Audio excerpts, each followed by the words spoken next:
Hello, brothers and sisters of the light. It is I, Julie Joy, with another message for you today from Anne and the Angels, as channeled by Anne Albers for May 31st, 2025. And the title of this message is Be the Signal, Not the Static.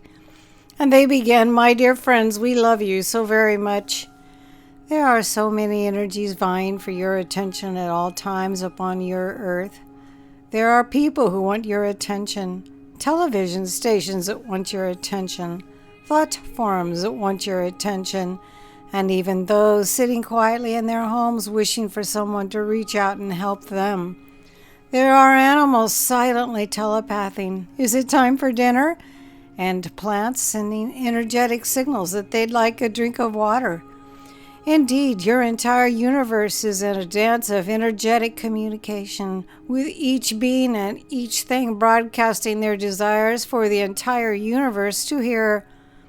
Most people do this quite unintentionally. You wish someone would be kind to you. You wish your boss would notice your work. You wish your spouse would pick up after themselves, or perhaps notice the care you put into today's offerings.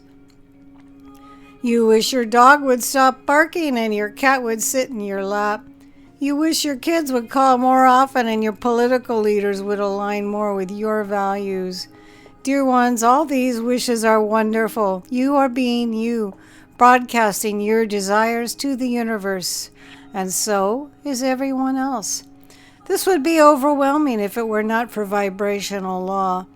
The way the universe works, and we've said it many times, is that you connect with those who are on a similar signal to your own. What you say is not your signal. What you think is not your signal. Those things contribute, but your signal is more closely related to how you feel. If you feel happy thinking of something, your signal is perfectly attuned to having it. If you feel bad, sad, upset, or doubtful, your signal is focused on not having it. For example, if you think I'd like some fresh tomatoes for tonight's dinner, with a bit of sadness because you don't think you'll find them, then no matter what store you visit, they'll be out or not fresh. If you're thinking the same thought and imagining how delicious they'll make your meal, you'll be inspired to go somewhere and find them easily. If someone is thinking, I wish someone were there for me, with feelings of victimization and the belief that no one ever is, then you could hold a door open for them, and they'd walk through it without even noticing your kindness. If, however, they were thinking, I wish someone were there for me, I love when people are kind, it makes me feel hopeful and connected, and today I'm in need, let's see what happens. Then they would not only notice your kindness, but appreciate it and receive the love. So as you navigate life, remember it is not your job to answer every tug and pull you feel from another. It is not your job to turn on the television program that wants you to watch it, unless you want to. It's not your job to jump when someone else is in crisis, nor is it your job to pay attention to people whose behaviors do not delight you. It is your job only to attune yourself to the feeling of what you want to experience, the life you want to live, the things you want to enjoy, and most importantly, the good here and now, so that you send a signal that finds its perfect match. Try a little fun experiment. Imagine something wonderful that you'd like to experience during the upcoming week. Make it something you don't know how to make happen yourself, but something that's not such a stretch that it triggers doubt or fear. Maybe you'd like to see a butterfly right in front of you, or have a bird serenade you. Maybe you'd like to have a little money to come in a surprising and delightful way. Maybe you'd like a compliment from a stranger. Maybe you'd like an answer to a question you haven't had time to figure out, or a burst of inspiration to put some pep in your step again. Choose something you can't do for yourself, but that you believe is possible. Big or small doesn't matter as much as your ability to attune to it. Now, ask yourself, how will I feel when I see or experience this?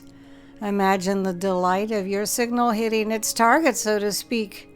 Imagine your happiness at feeling connected to the energetic universe. Perhaps you'll feel relieved, happy, or inspired. Imagine that feeling. Then as you go through the week, make it your only business to feel as good as you can.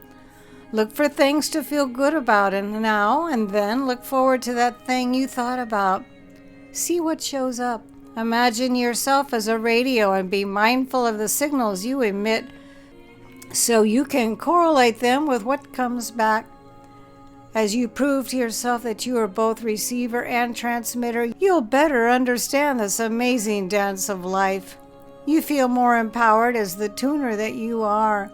You'll realize that you have more control over what comes into your experience and grabs your attention than you ever thought possible.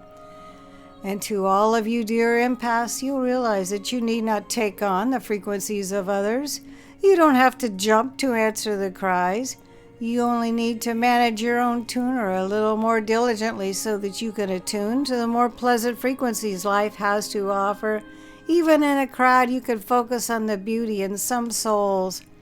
Even around those having a heated debate at work, you could tune into how much each one cares.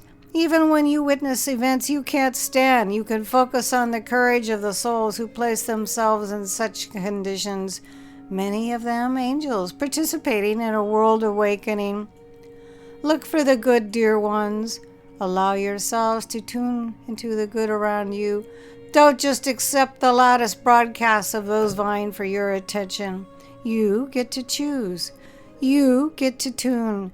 And in so doing, you reclaim your power to experience this great buffet of life however you choose. God bless you. We love you so very much. And this is a message from Anne and the Angels.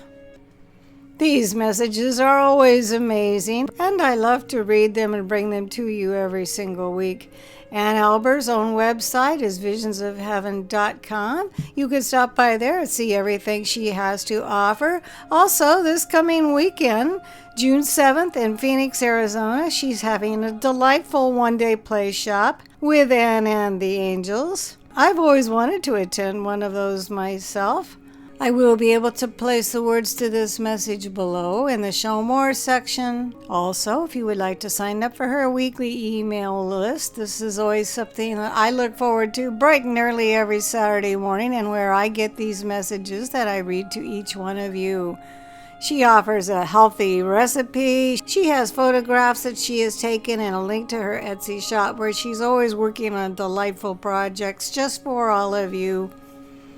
I will be able to post the words to this message below in the Show More section.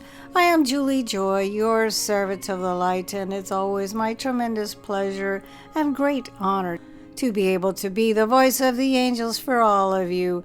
And please don't forget to hug yourself and say, I love myself.